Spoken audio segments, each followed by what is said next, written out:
aspect where we do need to be good stewards. We want to be faithful with what God has given us. And we don't throw technique out at the door, because if we just say, oh, I want it to be altruistic, I just want to love, I want to be able to do all these things, that's just not where we're at right now. I mean, even you as a professor have to produce, you have to teach, you have to write, we have to all do all these things. And we are to bear fruit. By their fruits you shall know them. How do we keep that intention, that tension between bearing fruit and being faithful stewards, and this idea of dehumanized machines that are just there to produce? The first piece of the jigsaw is making that temptation visible by talking about it. I think that the greatest danger is if you don't even realize that's the air you breathe. So, you know, we read some of the old writers, you know, people like Kant and David Hume, and we will just be astonished at how they can go, you know, in the space of a couple of paragraphs, from brilliant philosophical insight to some of the most odious racism.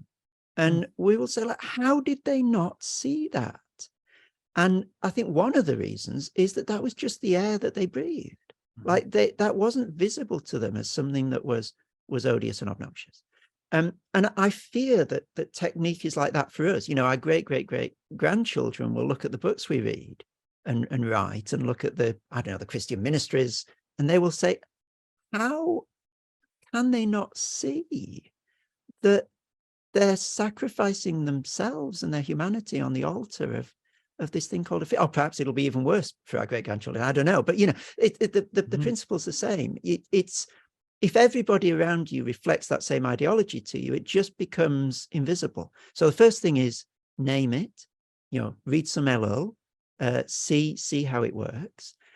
But the second thing, I think, is, you know, it's George MacDonald's expulsive power of a greater affection, isn't it? It's no point just knowing what the problem is. You've got to put something better in its place. And I guess one way to do that biblically is to center, well, first of all, to center God, and then secondly, to center human beings and relationships. You know, it's back to Genesis 1, isn't it? Human beings are in the image of God. That's where that God invests his dignity, not in structures or programs, but in human beings. And so in the same way that the mantra for the Watergate investigation was follow the money, like let everything else go and fade into the background, let the money lead us to what's going on here. And in the same way, you know, that Bill Clinton had that lovely little phrase, didn't he? It's the economy, stupid. Like, forget the other stuff. This is where the game is happening.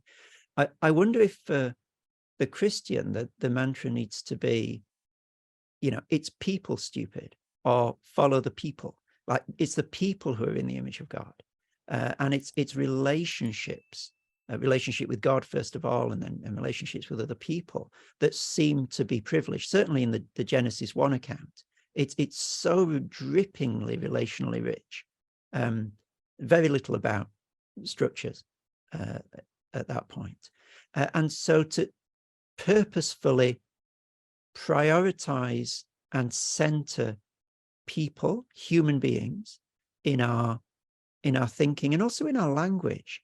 I think we airbrush out the humanness out of our language very often.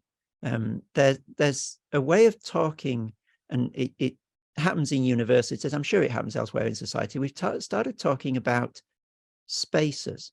What's happening in the student space? What's happening in the education space? And, you know, in a sense, that's just innocent language. You've got to use some sort of word.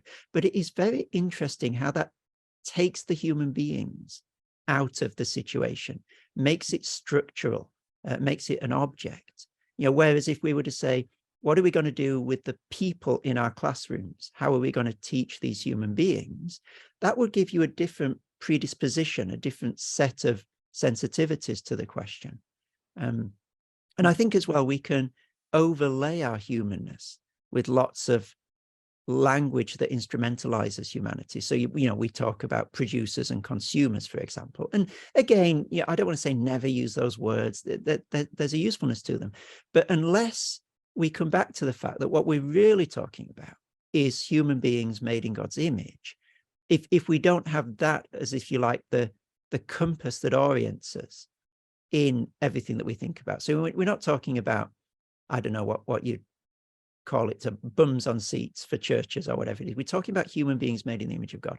Keeping that human language central, I think, is one guardrail that we can use, and I'm sure there are many others, to try and stop ourselves defaulting into this structural, dehumanized efficiency and productivity paradigm. Keep the human being central.